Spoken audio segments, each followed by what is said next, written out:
ভালো থেকো সব সময়। হ্যাঁ, তুমিও ভালো থেকো। বিয়ে কবে করবে? জানি না আদৌ কপালে বিয়ে শাদী আছে কিনা। তোমার বউকে বলে দিও আমি যেই হাত ধরেছি ওই হাত যেন না ধরে। তোমার জামাইকেও বলে দিও আমি যে গালে কিস করছি ওই গালে যেন আর কিস না করে। আমরা যেই জায়গায় দুজন মিলে ঘুরছি তুমি তোমার বউকে নিয়ে ভুলেও সেই জায়গায় আর যাবা না। বউয়ের মন রাখতে মাঝে মাঝে যেতেও হতে পারে। তুই নেই মাত্র কইলে তুই আর বিয়ে করবি না। এটা তো তোমার কথায় কথায় বললাম। তোর স্বভাব আমি ভালো করে জানি। আমি তো তোর কথা উনানে লেগে কইতেছিলাম। ছেড়েই তো চলে যাচ্ছ, তাহলে আবার এইগুলো কেন বলতেছো? ঠিকই তো বলছো, আমি কেন এগুলো বলতেছি এখন? আমাকে ছেড়ে খুব ভালো থাকবে তাই না?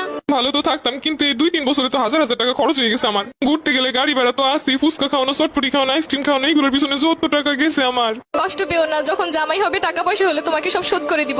তোমার কিন্তু মাঝে মধ্যে এমবিও বইটা দিতাম আমি। হ্যাঁ ঠিকই বলছো, আমি তোমার কাছ থেকে নিতে চাইছিলাম না, তুমি আমাকে জোর করেই দিছিলা। তখন তো বুঝিনি এগুলো সব লস হয়ে যাবে।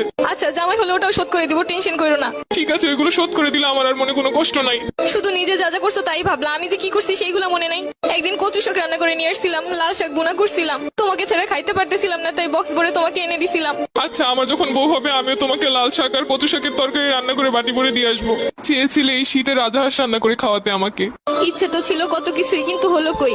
সবই তো ঠিক ছিল, শুধুমাত্র একটা স্বপ্ন দেখে এভাবে চলে গেলে। আর আমার এই শীতে রাজহাঁস খাওয়া হলো না। শুধু কি স্বপ্নই? তুমি যে একটা মেয়ের দিকে তাকাইছিলে 2 মিনিটের জন্য, সম্পর্কে শুরুতেই বলছিলাম কোনো মেয়ের দিকে ভুলেও তাকাবা না। তুমি শুধু তাকানোটাই দেখলে, কিসের জন্য তাকাইছি সেটা তো একবারও জানতে চাইলে না। ওই মেয়েটার অন্য গাড়িতে পেঁচে যাচ্ছিল, আমি মেয়েটাকে বাঁচানোর জন্য ওকে ইশারা করে বুঝাচ্ছিলাম। আমি বেঁচে থাকতে অন্য কেউ মরে যাচ্ছে বলে তোমার এত কষ্ট হচ্ছিল? আমি তো বলেছি আমার ভুল হয়েছে। কিছু কিছু ভুলের কখনো ক্ষমা হয় না, এটা তো জানো। আর তুমি তো জানো আমি সবকিছু সহ্য করতে রাজি, কিন্তু মেয়েদের ব্যাপার নিয়ে একদমই সহ্য করতে পারি না। তাই তো আর আটকাতেও পারছি না। দোয়া করি সুখে থাকো সব সময়। তুমি আমাকে খুব সহজে ভুলে যেতে পারবে তাই না? ঘৃণা মানুষকে সবকিছু করতে শিখায়। ভাবতেছি এতদিন যার সামনে তোমাকে বউ বলে পরিচয় দিচ্ছি, পরবর্তীতে কি হবে? তাদেরকে বলবে আমি মরে গেছি। জীবন তো কারোর জন্য থেমে থাকে না।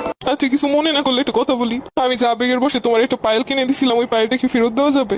জানোই তো আমার কাছে অত বেশি টাকা পয়সা নাই। নতুন কাউকে পটাইতে গেলে তো তখন লাগবো। কিন্তু ওই পায়েরটার তো 2-3 জায়গা থেকে খুইলা পড়ে গেছে। সমস্যা নেই, তুমি নিয়ে এসো, যা পইরে গেছে ওগুলো লাগাই নিবো। ওটার তো রঙও তেমন ভালো নাই। সমস্যা নেই, রং করে নিবো। আচ্ছা ঠিক আছে। আর শুনো, এই শীতে গোসল করো প্রতিদিন। আগে শীতে কত বলে বলে গোসল করাইছি। তোমার আর আমাকে নিয়ে এখন চিন্তা না করলেও চলবে। তোমার আর আমার পথ এখন আলাদা। তারপরও মনে তো কোথাও একটা রয়ে গেছো। এত সহজে তো চাইলেই ভুলতে পারবো না। কিছু না মনে করলে আমি একটা কথা বলি। তোমারে তো আমি একটা গড়ি গিফট করছিলাম, ওই গড়িটা কি ফেরত দেওয়া যাবো? ওই গড়িটা তো পানি ঢুকে নষ্ট হয়ে গেছে। সমস্যা নেই, নষ্ট হইলেও চলবো। পুরোনো জিনিস বিক্রি হয়ে যে গ্রুপগুলোতে ওইগুলোই সেল করে দিব। একটা ড্রেস পছন্দ হয়েছে, ভাবছিলাম তোমারে বলবো, সেটা তো আর হলো না। ওই গড়িটা বিক্রি করেই কিনবো। লাস্ট ওই একটাই স্মৃতি ছিল আমার কাছে, ওটাও নিয়ে যাবে। আমি নিজেই নেই, আমার স্মৃতি দিয়ে আর কি করবে?